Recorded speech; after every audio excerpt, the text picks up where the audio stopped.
Good morning, students. How are you? Fine. Thanks, dear children. Welcome to RPS online classes. प्यारे बच्चों, भी हम लोग स्टैंडर्ड 8 का हिंदी रोली चैप्टर 17 सुदर्शन जी द्वारा रचित तीर्थ यात्रा। तो प्यारे बच्चों, आप सभी अपने समक्ष पाठ्य पुस्तक निकाल लें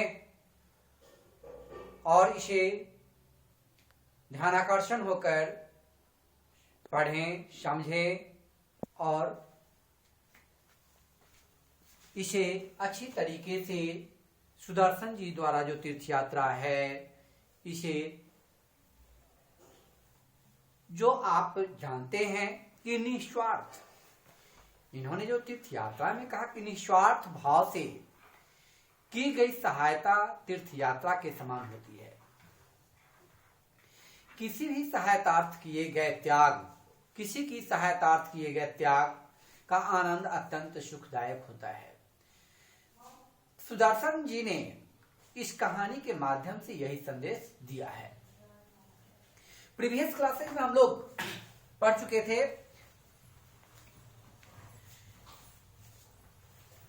कि हरो ने कुछ उत्तर नहीं दिया कि वह सोच रही थी कि इसे क्या बताऊं, और बताने के पश्चात उन्होंने जो मियादी बुखार 21 दिन में उतरेगा, इससे पहले नहीं उतर सकता है, तो वैद्य जी ने समझाया। तो 11 दिन तो बीत चुका था और बस 10 दिन और है, ये किसी तरह निकाल ले तो भगवान भला करेंगे। यहाँ तक हम लोग प्रीवियस क्लास में पढ़ चुके थे। अब जो लाजवंती का माथा जो ठनका, हिचकिचाते हुए बोली कि अंदेशा तो नहीं है, सच सच बता दीजिए। तो उन्होंने यानी वैद्य जी कुछ समय के लिए बात दुनिया को बंद करके रखे, यानी चुप रहे, और इस समय वे सोच रहे थे कि उसे सच सच बताऊं या ना बताऊं। आखिर बोले कि देखो, बुखार सकता है, हानिकारक भी हो सकता है, मेरी राय में हेम के पिता को बुलवा लिया जाए। मैं समझता हूं कि अकेली हो, हेम के पिताजी को बाहर से बुलवा लिया जाए। लाजवंती सहम गई। रेत के अस्त्रों को मीठे जल की नदी समझकर जब हिरण पास पहुंचकर देखता है कि नदी अभी तक उतनी ही दूर है, तो जो दशा उसके मन की होती है, वही दशा इस समय लाजवंती की हुई। उसे आशा नहीं, निश्चय हो गया था कि हेम के एक आध दिन में ठीक हो जाएगा, फिर उसी तरह खेलता फिरेगा, उसी तरीके से कार्य करेगा, नाचेगा, गाएगा, खेलेगा, कूदेगा, माँ देखेगी, खुश होगी, ढेर सारे लोग आएंगे, बधाइयां देंगे। मगर वैद्य जी की बात सुनकर उसका दिल बैठ गया। आशा के साथ निराशा भी सामने आकर खड़ी हो गई। जब रामलाल यानी लाजवंती के पति रामलाल जी मुल्तान में नौकर था, उसने उसे तार भेजा, तीसरे दिन पहुंचा और इलाज दुगनी सावधानी से होने लगा। रामलाल के आने के पश्चात और अच्छी तरीके से इलाज होने लगा। यहां तक कि 10 दिन और भी बीत गए। अब 21वें दिन की बारी थी। हेम की देह अभी तक आग की तरह ही तप रही थी। लाजवंती और रामलाल दोनों घबरा गए हुए थे। सोचने लगी कि क्या बुखारे का वेग उतरेगा। वैद्य जी ने आकर नाड़ी देखी तो घबराकर बोले, आज की रात बड़ी भयानक है, सावधान रहना, बुखारे का वेग उतरेगा। अब ऐसी स्थिति में लाजवंती और रामलाल दोनों के प्राण सूख गए। वैद्य के शब्द किसी आने वाले भय की पूर्व सूचना थे। रामलाल दवाएं संभालकर बेटे के सिरहाने में बैठ गए, परंतु लाजवंती के हृदय को चैन नहीं था। उसने संध्या समय थाल में घी के दीपक जलाए और मंदिर की ओर चल दी। इस समय से आशा अपनी पूरी जीवन शक्ति के साथ सामने नाच करती हुई दिखाई देती थी। लाजवंती मंदिर पहुंची और देवी के सामने गिरकर देर तक रोती रही, विलखती रही। जब थक कर उसने सिर उठाया तो उसका मुखमंडल शांत था। जैसे तूफान शांत हो जाता है, ठीक उसी प्रकार ऐसा लगा मानो कोई दिव्य शक्ति उसके कान में कह रही है, तूने आंसू बहाकर देवी की अपाषाण हृदय को मौन कर दिया है। लाजवंती ने देवी की आरती उतारी, फूल चढ़ाए, मंदिर की परिक्रमा की और प्रेम की बोझ से कांपते हुए स्वर में मानता मान दी। देवी माता, मेरा हिम बच जाए तो मैं तीर्थ यात्रा करूंगी। मानता मान दिया। यह मानने के बाद लाजवंती को ऐसा जान पड़ा जैसे उसके दिल से किसी ने कोई बोझ हटा दिया है, जैसे उसका संकट टल गया है। निश्चिंत हो गई कि अब उसके हेम को कोई भी भय नहीं है। जब लौटी तो उसके पांव जमीन पर न पड़ते थे। उसके हृदय सागर में आनंद की तरंगे उठ रही थी। वह दौड़ती हुई घर पहुंची तो पति कहा, लो बधाई हो, तुम्हारा परिश्रम सफल हो गया। बुखार धीरे धीरे उतर रहा है। लाजवंती के मुख पर प्रसन्नता थी, खुशी का ठिकाना नहीं था, आंखों में आशा की झलक थी।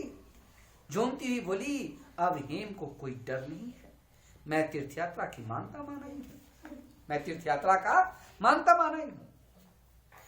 जब रामलाल ने तीर्थ यात्रा के खर्च का अनुमान किया, मन्नत मानने के पश्चात तो उसे पूर्ण करना पड़ता है, तो रामलाल ने तीर्थ यात्रा के खर्च का अनुमान किया तो हृदय बैठ गया। परंतु पुत्र स्नेह ने इस चिंता को देर तक न ठहरने दिया। उत्तर दिया, अच्छा किया, वो रुपये क्या किया है, हाथ का मैल है, रुपया तो आता जाता रहता है। रिचेज है विंग्स, लक्ष्मी तो चंचला है। परमेश्वर ने एक लाल दिया है, वह जीता रहे, यही हमारी दौलत है। लाजवंती ने स्वामी को सुला दिया और यानी पति को सुला दिया और स्वयं रात भर जागती रही। प्रभात हुआ, सवेरा हुआ तो वह का बुखार बिल्कुल उतर गया था। लाजवंती के मुखमंडल से प्रसन्नता टपक रही थी। जिस प्रकार से संध्या के समय गौओं के स्तनों से दूध की बूंदें टपकने लगती है, इस प्रकार से वैद्य जी ने आकर देखा तो उनका मुंह भी चमक उठा। अभिमान से सिर उठाकर बोले, अब कोई चिंता नहीं है, तुम्हारा बच्चा बच गया है। एवं प्रकार से उन्होंने गौरवान्वित किया। अब जो लाजवंती ने हेम की कमजोर देह पर हाथ फेरते हुए कहा, क्या से क्या हो गया। वैद्य ने लाजवंती की ओर देखा और रामलाल से बोले, यह सब इसी की परिश्रम के फल है। कर्मण्यवाधिकारस्ते मा फलेषु कदाचन। कर्म किया, सफलता मिली। परिश्रम का फल मीठा होता है, परिश्रम की सफलता मिला, तो यह सब इसी के परिश्रम का फल है। लाजवंती ने कहा कि देवी माता की कृपा है। वैद्य जी ने उन्हें दूसरी सावित्री का संज्ञा देते हुए कहती हैं कि मैं समझता हूं कि तुम दूसरी सावित्री हो। उसने मरे हुए पति को जिलाया और तुमने पुत्र की मृत्यु की मुंह से निकाला। तुम यदि दिन रात एक न कर देती तो हेम का बचना असंभव था। ऐसी बातें, ये सब जो कार्यकलापें हुई है सब तुम्हारी देन है, तुम्हारी मेहनत का फल है। बच्चा बचा नहीं, दूसरा बार पैदा हुआ है, जन्म लिया है। रामलाल के होठों पर मुस्कुराहट थी, आंखों में चमक।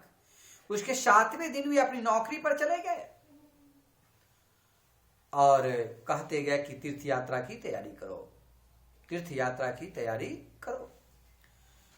3 महीने बीत गए। लाजवंती तीर्थ यात्रा के लिए तैयार हुई। अब उसके मुख पर फिर वही आवा थी, आंखों में फिर वही चमक, दिल में फिर वही खुशी। हेम आंगन में इस तरह चमकता फिरता था, चकता फिरता था जैसे फूलों पर बुलबुल चहकती है, इस प्रकार से वह चकता था। लाजवंती उसे देखती थी तो फूली न समाती थी। तीर्थ यात्रा पर जाने से पहले की रात उसके आंगन में सारा गांव इकट्ठा हो रहा था। इसके गांव घर के आंगन में तो लाजवंती के घर के आंगन में झांझे और करताले बज रही थी, ढोलक की थाप गूंज रही थी, स्त्रियां गाती थी, बजाती थी, शोर मचाती थी। चारों तरफ खुशियां लहराती। दूसरी तरफ कहीं पूरियां बन रही थी, कहीं हलवा। उनकी सुगंध से दिमाग तर हुए जाते थे। लाजवंती जब इधर से उधर दौड़ी फिरती थी तो मानो उसके यहाँ ब्याह का माहौल लगता था। यत्र तत्र जब भ्रमण करती थी, चारों तरफ सामग्रियां को एक स्थान से दूसरे स्थान पर रखा करती थी, तो ऐसा लगता था कि घर में शादी विवाह का माहौल सा बना हुआ है, ऐसा प्रतीत होता था।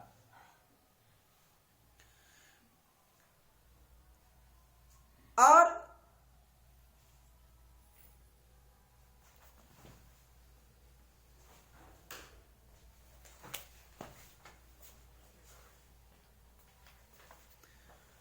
वे डिफरेंट यानी भिन्न भिन्न तरीके से आकर के ढेर सारे कार्यकलापों को करती थी, और ये ऐसा माहौल हो गया था कि वे हर समय तार का ही माहौल में रहती थी। जितने तक लोग खाए पिए, खाना खा पी कर लौटे, आराम करने लगे, जो बचा हुआ था वह गरीबों में बांट दिया गया। जो उत्सव मनाया गया था उसमें जो खाद्यान्न सामग्रियां बची वे दीन दुखियों में बांट दिया गया। लाजवंती ने लोगों को विदा किया और चलने की तैयारी में लगी। उसने टीन के एक बक्से में जरूरी कपड़े रखे और बिस्तर तैयार किया। गले में लाल रंग की सूती माला पहनी और माथे पर चंदन का लेप किया। लाजवंती जो गौ पाली हुई थी वे अपने पड़ोसिन को सौंपी और उससे बार बार कहा, इसका पूरा पूरा ध्यान रखिएगा। मैं जा रही हूं मगर मेरा मन अपनी गौ में ही रहेगा। सहसा किसी की सिसकी भरने की आवाज सुनाई दी। लाजवंती के कान खड़े हो गए। उसने चारों तरफ देखा कि मगर कोई दिखाई न दिया। इस समय सारा गांव सुख स्वप्न से में बेसूध पड़ा था। इस समय यह सिसकी भरने वाला कौन है, यह सोचकर लाजवंती हैरान रह गई। वह आंगन में निकल गई और ध्यानाकर्षण होकर के यानी ध्यान से सुनने लगी कि सिसकी की आवाज फिर सुनाई दी, शिक्षक ने की आवाज फिर सुनाई दी। तो प्यारे बच्चों, इससे आगे नेक्स्ट डे पढ़ेंगे। अभी हम लोग चलते हैं होमवर्क की ओर। होमवर्क जो देते हैं प्यारे बच्चों, तो आप सबों को इसे लिखकर अपने समयावधि में जो वीडियो जाता है उस दिन ही जो संध्या 7 से 8 के बीच में भेजना रहता है, वे आपको सभी छात्र छात्राएं को भेजना है ताकि आपका अटेंडेंस होमवर्क के माध्यम से ही बन सके। अन्यत्र आप सभी को एब्सेंट माना जाएगा। तो प्रश्न संख्या 1, प्रातः लाजवंती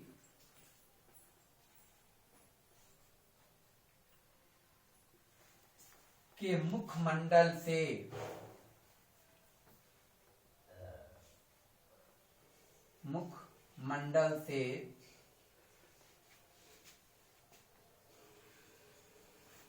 प्रसन्नता क्यों झलक रही थी? प्रसन्नता क्यों झलक रही थी?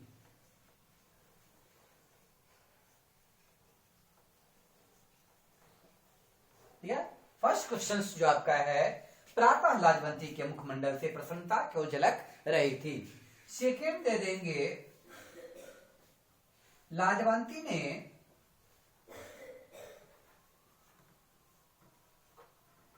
कौन सी मानता मानी?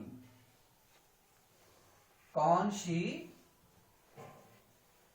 मानता, जिसको मन्नत भी कहते हैं आप लोग, मानता मानी।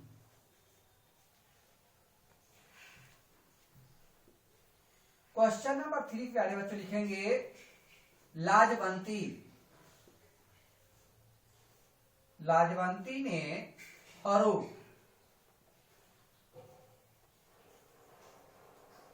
को कितने रुपए दिए? कितने रुपए दिए? ठीक है। क्वेश्चन नंबर 4, वैद्य जी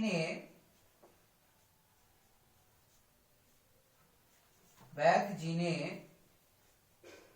लाजवंती को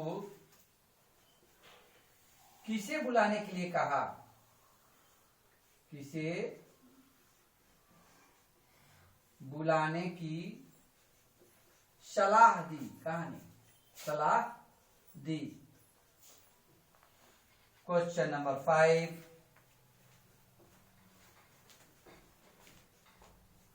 हेमराज को सिर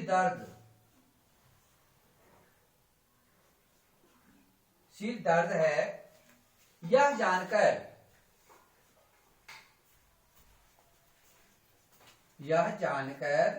लाजवंती ने क्या किया? यह जानकर लाजवंती ने क्या किया?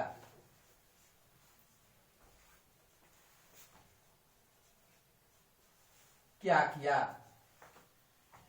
ठीक है, तो ये 5 क्वेश्चंस आपके बीच है। वीडियो जाएंगे तो आप इसे पढ़ेंगे, पढ़कर दिए गए प्रश्नोत्तर को लिखकर संध्या 7 से आपके बीच भेजेंगे। थैंक यू प्यारे बच्चों, बाय।